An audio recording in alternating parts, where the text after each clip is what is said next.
এখন আমি দুইজন মানুষকে মুখোমুখি তুলনা করব, মোকাবেলা করব, মানে দুজন মানুষের মতামত খুব আলোচনা করা হয়। দুজন মানুষকে, একজন হলো বিশ্বব্যাপী দুইজনকে খুব আলোচনা করা, একজন হলো মার্কস, একজন হলো নিটশে। তো মার্কস এবং নিটশের আলাপ আলোচনা খুব, মার্কস হলো সাম্যবাদ, নিটশে হলো অসাম্যবাদ। এবং এই প্রেক্ষিতে আমি প্রমোদ চৌধুরীর আলোচনাও করব, কারণ প্রমোদ চৌধুরী একটা প্রবন্ধ লিখেছিলেন এই এবং পুরাতন। এই প্রবন্ধটা 1914 সালে ডিসেম্বর মাসে লেখা। বিশ্বযুদ্ধ তখন 3-4 মাস ধরে চলছে। তাহলে প্রমোদ চৌধুরীর যে চিন্তাভাবনা, এইখানে আমরা দেখব যে তিনি হেগেলকে সমর্থন করেছেন। এবং বিপিনচন্দ্র পাল যে একটা প্রবন্ধ লিখছিলেন ওই সময়, যে হেগেল এবং বেদান্তর মধ্যে একটা সমন্বয়ের প্রচেষ্টা তার মধ্যে ছিল। কিন্তু এই প্রমোদ চৌধুরী হেগেল এবং বেদান্তের মধ্যে সমন্বয়ের কোনো চেষ্টাই করেন নাই। এবং তিনি প্রচণ্ড ব্যঙ্গ করেছেন। ব্যঙ্গর ভাষা খুবই কঠিন ছিল তার। আমার সবাইকে আশা করব যে বইটা পড়বেন। বই তো না, প্রবন্ধটা নতুন এবং পুরাতন। তো এইটাই কিন্তু বাংলাদেশে অনেকখানি, এই যে বাংলাদেশে বিডিআর বিদ্রোহ হলো, কিন্তু গোটা পৃথিবীতে বিডিআর বিদ্রোহ হয়নি। তো বিদ্রোহ জিনিসটা বুঝতে গেলে আমাদের মার্কস এবং হেগেলের, মার্কস এবং নিটশেকে বুঝতে হবে। মার্কস এবং নিটশের, মার্কস নিটশের প্রায় 25 বছর পরে তিনি জন্মগ্রহণ করেন এবং মারা যান দুজনে প্রায় একই সালে, 1888 সালের দিকে। না, একই সাথে মারা যান না, এই মার্কস মারা যান আগে। এবং মার্কস যেকালে মারা যান সে বছরই নিটশে প্রায় বোবা হয়ে যান। এই জন্য আমি একই সাথে বলে ফেলেছি। তো তিনি মারা যান 2000 সালের দিকে। তো মার্কস এবং নিটশে, এই দুজনকে বুঝতে হবে আমাদেরকে। মার্কস তিনি 1800, তিনি যখন মার্কস সাম্যবাদের কথা বলতেন সব জায়গায়, গোটা আপনি ইতিহাসে পড়বেন সব জায়গায় সাম্যবাদের কথা বলতেন। আর নিটশে বলতেন অসাম্যবাদ। নিটশে বলতেন before god we are equal, but god is dead so we are not equal. তো মার্কস তার তত্ত্বের উপরে হেগেলের তত্ত্বের কথা বলতেন। মার্কসের সাথে বাকি দুজন, নিটশে মানে তার মার্কস, হেগেল তো হলো জার্মান দর্শনের তৃতীয় সূর্য। আরও দুটো সূর্যের কথা আমরা বলতে পারি। সেই দুটো সূর্য হলো গিয়া, মার্কস আরও দুটো সূর্যের কথা বলতে, মানে জার্মান দর্শনে 3 জন সূর্য। এটাকে বুঝতে হলে প্রথম সূর্য হলো গিয়ে কান্ট, দ্বিতীয় সূর্য গেটে এবং লাস্ট সূর্য হলো গিয়ে হেগেল। এবং নিটশে মার্কসে যে সমালোচনা করতে সবচেয়ে বেশি, সেটা হলো যে দ্যাট অফ রিবেল, মানে কমিউনিজমকে তিনি বলতেন বিদ্রোহীদের মতামত। তো আমরা দেখব যে বাংলাদেশে অনেকেই এই বিদ্রোহীদের মতামত বলেছেন। তো পৃথিবীতে বিদ্রোহের উপর আরেকটা কথা আছে, সেটা হলো শৃঙ্খলা।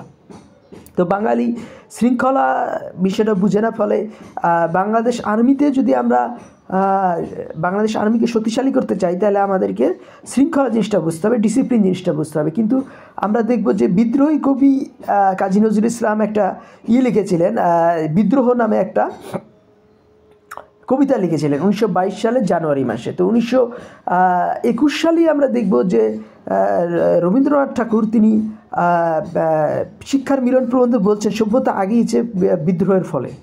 তো এই কিন্তু শরৎ আবার তার সাথে সাথে আরেকটা প্রতিবাদপত্র লেখেন শিক্ষার বিরোধ নামে, এবং সেখানে তিনি বলেন যে ওয়েস্টার্ন সভ্যতার সব কিছুই ভালো না, তো কাজেই ইস্টার্ন সভ্যতার যেগুলো ভালো সেইগুলো রেখেই আমরা ওয়েস্টার্ন সভ্যতাকে গ্রহণ করব। তা কাজেই শিক্ষার মিলন প্রবন্ধে রবীন্দ্রনাথ যে বলেন যে ওয়েস্টার্ন সভ্যতার সব কিছুই যেগুলো ভালো, মানে বেশিরভাগই ভালো বলতেন। এবং আমাদের বুঝতে হবে যে দুইজনেই ব্রাহ্ম, রবীন্দ্রনাথ ব্রাহ্ম আর প্রমোদ চৌধুরীও ব্রাহ্ম। তো প্রমোদ চৌধুরী যে নতুন আর পুরাতন, এই প্রবন্ধে যে তিনি বিপিনচন্দ্র পালকে যেভাবে তিনি উপহাস করেছেন, সেই উপহাস করা ঠিক হয়নি। এবং তিনি এই যে তিনি ওই নতুন এবং পুরাতন প্রবন্ধের শেষ অংশটাতে আমরা যেটা বলবো যে এটা কিন্তু অত্যন্ত জঘন্য একটা কথা, যার জন্যই কিন্তু আমরা দেখব যে বাংলাদেশে এত বিডিআর বিদ্রোহ, এত মারামারি কাটাকাটি, এই জিনিসগুলো একটু বেশি। কারণ বাঙালি বিদ্রোহ জিনিসটা বুঝে, ডিসিপ্লিন জিনিসটা বুঝে না। কিন্তু এই নজরুলের ওই ইসের পরে ইকবালের প্রভাব ছিল, কাজেই বিদ্রোহী এটা এই অত খারাপ না। কিন্তু এই প্রবন্ধটা অত্যন্ত জঘন্য।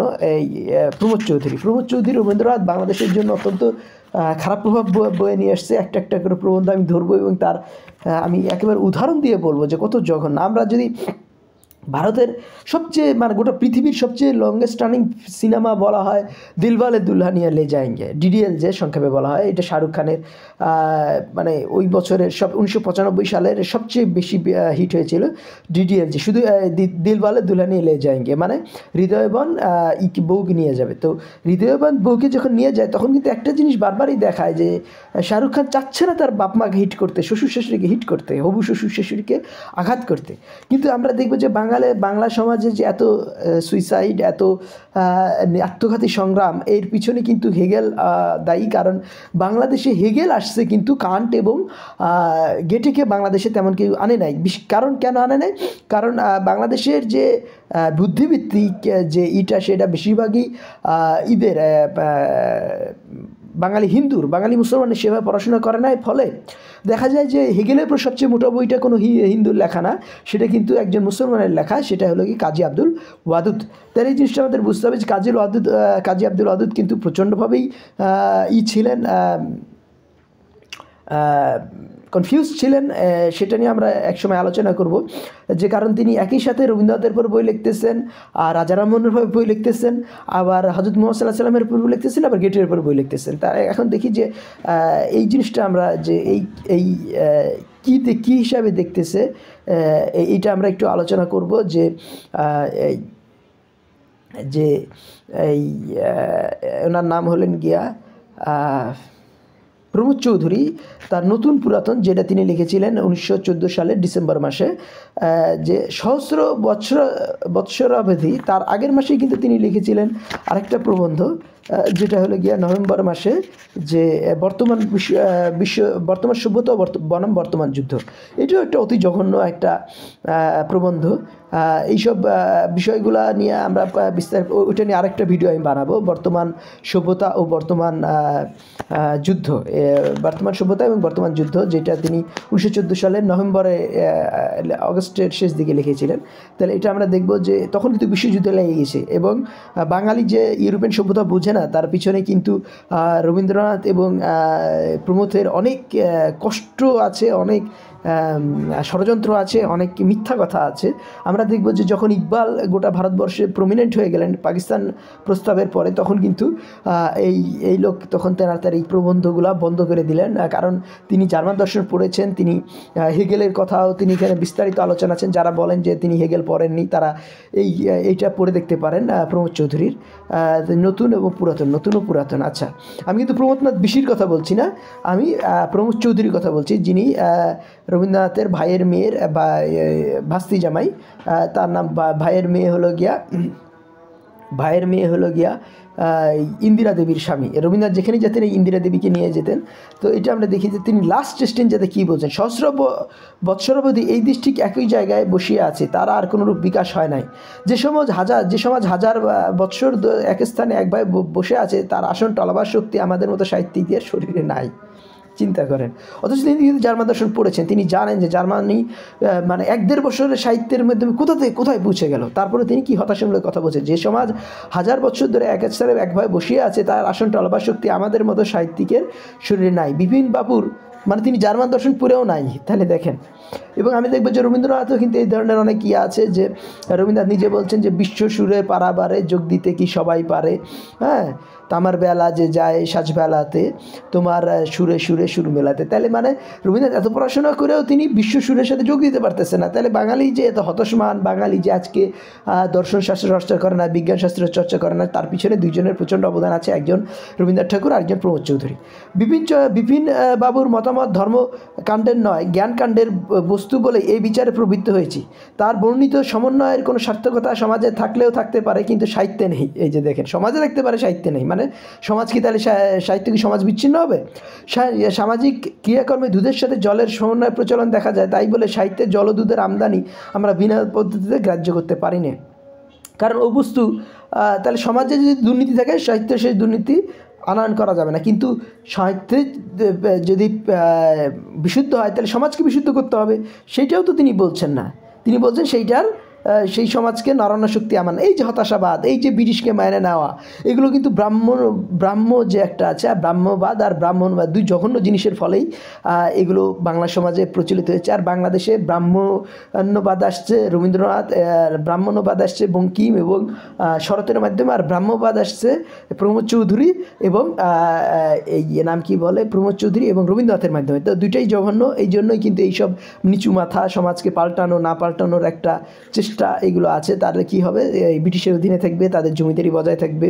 আচ্ছা দেখি, কিন্তু এই তাই বলে এই যে মানে এই প্রমোদ চৌধুরী কিন্তু জমিদার ফ্যামিলির এবং জমিদারদের আত্মীয়, রবীন্দ্রনাথ জমিদারের তিনি ভাস্তি জামাই।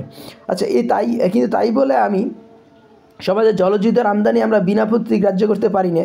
আচ্ছা তুমি গ্রাহ্য না করো জলবিদ্যুতের আমদানি, তো বিশুদ্ধ দুধ তুমি সমাজে সরাই দাও, সমাজে ছড়িয়ে দাও বিভিন্ন জায়গায়। তুমি সাহিত্যের দুধটা, বিশুদ্ধ দুধটা, তুমি জার্মান দর্শন যদি বিশুদ্ধ হয় সেটা তুমি ছড়াই দাও, কিন্তু সে কথাও তিনি কিন্তু বলেন না। কাজেই বাংলাদেশে উত্তর ভারতে যখন জার্মান দর্শন প্রসারিত হচ্ছে তখন কিন্তু এবার আমরা দেখব যে তিনি কিন্তু রাজনীতিবিদ, এই বিপিনচন্দ্র পাল, তিনি কিন্তু পাঞ্জাবেও কিছুদিন একটা পত্রিকা সম্পাদনা করেছেন। কাজেই তিনি যখন হেগেলের দর্শন আলাপ করেন তখন আমাদের বুঝতে হবে যে তার কিছুটা হয়তো সদুদ্দেশ্য থাকতে পারে। আর কিন্তু এইখানে যেদিন শেষ যায় অনেক ভালো ভালো কথা বলে, শেষ স্তবকে যে শেষ প্যারাগ্রাফে যে কথাগুলো বলেন সেগুলো কিন্তু অত্যন্ত জঘন্য। আমি সরাসরি রিডিং পড়তেছি।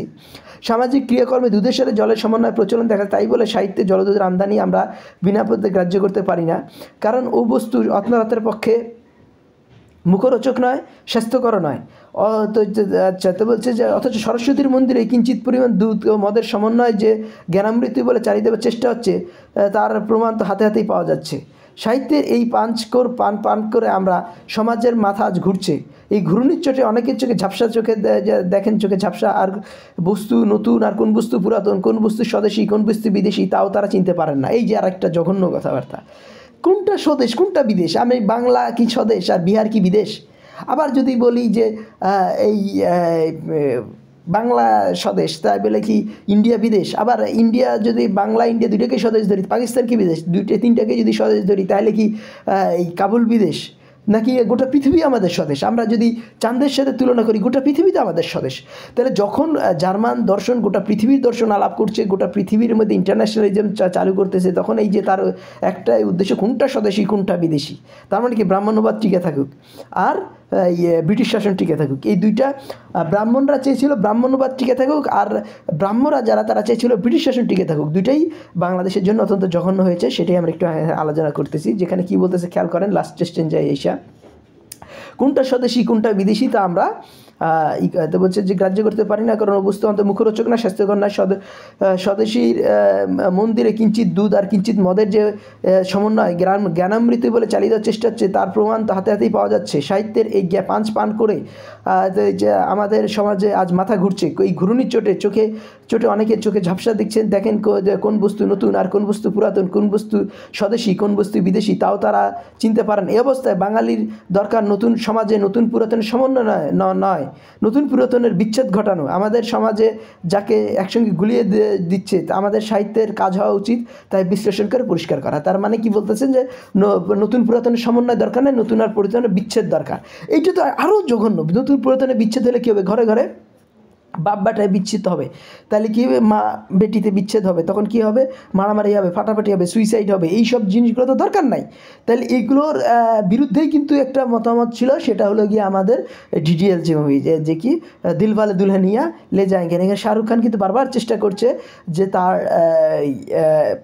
সে বিয়ে করবে কিন্তু তার শ্বশুর শাশুড়ির মন জয় করতে যাচ্ছে, যাতে এই সমাজে যাতে বিশৃঙ্খলা না হয়। এটা কেন এরকম একটা মুভি কেন বাংলাদেশে আমরা তৈরি করতে পারলাম না? এর কারণ হলো যে জার্মান দর্শন পরিপূর্ণভাবেই উত্তর ভারতে আসছে। কান্ট, হেগেল, গেটে তিনটেই কিন্তু আসছে উত্তর ভারতে, কিন্তু আমাদের এখানে শুধুমাত্র হেগেল এবং হেগেলের বরাতে মার্কস আসছে। কিন্তু আমরা যদি তিনটাকেই আনতে পারি একসাথে, বিশেষ করে কান্ট, হেগেল এবং গেটে, তাহলে কিন্তু বাংলাদেশেও কিন্তু আমরা ডিডিএলজের মতো ছবি বানাতে পারবো। বাংলাদেশের মুভিও প্রায় 200 কোটি বাজেটে হবে, আরও 500 কোটি টাকা ইনকাম করতে পারবে। তখন কী হবে, বাংলাদেশের সমাজেও কিন্তু সুইসাইড রেটটা কমে যাবে। আমরা জানি যে পশ্চিমবাংলায় সুইসাইড রেট উত্তর ভারতের থেকে প্রায় 2 গুণ বা 3 গুণ। তাই এটাও কিন্তু একটা কারণ যে এই হেগেল কে আমরা বুঝি শুধু, কান্টকে বুঝি না। কান্ট এবং গেটের যে প্রচণ্ড উদ্দীপনা আমরা বুঝি না। ফলে জার্মান দর্শন বাংলাদেশ দেশে পার্শিয়াল আসছে, আংশিকভাবে আসছে, আর আংশিক সত্য মিথ্যার থেকেও ভয়ঙ্কর। তাহলে এখন কী করতে হবে? তাহলে আমাদের মার্ক্সকে জানার জন্য আমাদের নিশ্চয়কে জানতে হবে। মার্ক্স নিশ্চয় কিন্তু বারবার বলেছেন যে আমাদের, যেমন আমরা জানি যে প্রথম বিশ্বযুদ্ধ, দ্বিতীয় বিশ্বযুদ্ধে জার্মান যে উন্নতির কারণ ছিল তাদের শৃঙ্খলা, এবং দ্বিতীয় বিশ্বযুদ্ধে তারা যে অনেক ইহুদিদের মেরেছে সেটা যত খারাপ হোক, এইদিকে তাদেরকে বাধ্য করেছিল ব্রিটিশ এবং ফ্রেঞ্চ সাম্রাজ্যবাদ। এবং প্রথম বিশ্বযুদ্ধে তারা, আমরা জানি যে ইসের কোনো কাইজারের কোনো বিচার হয়নি না, আবার এই জার্মান যে দুইটা সেনাপতি ছিল এই তাদেরও বিচার হয়নি, মানে লুডেনডর্ফ এবং হিন্ডেনবার্গের কোনো বিচার হয়নি। হিন্ডেনবার্গ তো জার্মানির প্রেসিডেন্ট পর্যন্ত হয়েছিলেন। তো কাজে আমাদের এই জিনিসগুলো বুঝতে হবে যে এই জার্মান দর্শন খারাপ না। বেসিক্যালি অনেকেই মনে করে যে হিটলার কি বলতে জার্মান দর্শন বুঝে, আর আসলে হিটলারের দিকে নিয়ে যাওয়া হয়েছিল, এবং এই নিয়ে যাওয়ার পিছনে হিটলার যে বিভিন্ন দেশগুলো দখল করেছিল এটা জার্মান দেশের লোভের কারণ না। এই যে এই আমরা দেখবো যে আরেকটা প্রবন্ধ আছে, সেই প্রবন্ধের যখন বিস্তারিত আলাপ করবো, বর্তমান সভ্যতা, বর্তমান যুদ্ধ, এখানে কিন্তু জার্মান লোভের কথা বারবার বলছেন, এবং ব্রিটিশ দর্শন যে ধোয়া তুলসী পাতা এটাই বোঝানোর চেষ্টা করতেছেন প্রমোদ চৌধুরী।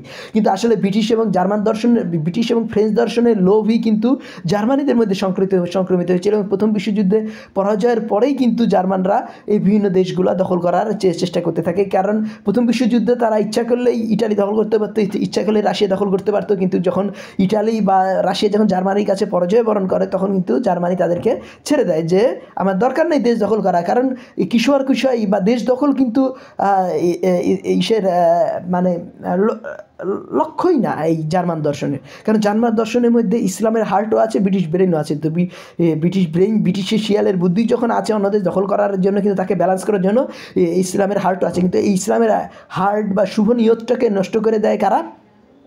এই ব্রিটিশ এবং ফ্রেঞ্চ সাম্রাজ্যবাদ। তারা বিভিন্ন দেশ দখল করে রাখে, এবং এটা এটা আমেরিকা বুঝতে পেরে, কারণ আমেরিকারও যে দর্শনটা এটা জার্মান দর্শন বেসড। আমরা যারা উইলিয়াম জেমস পড়েছি বা ইগুলো পড়েছি তারা কিন্তু আমরা জানি তাদের প্র্যাগমেটিজম, তাদের এই যে, আবার এই এমারসন যদি বলি, এমারসন তো পুরোপুরি গেটে থেকে উদ্ভূত।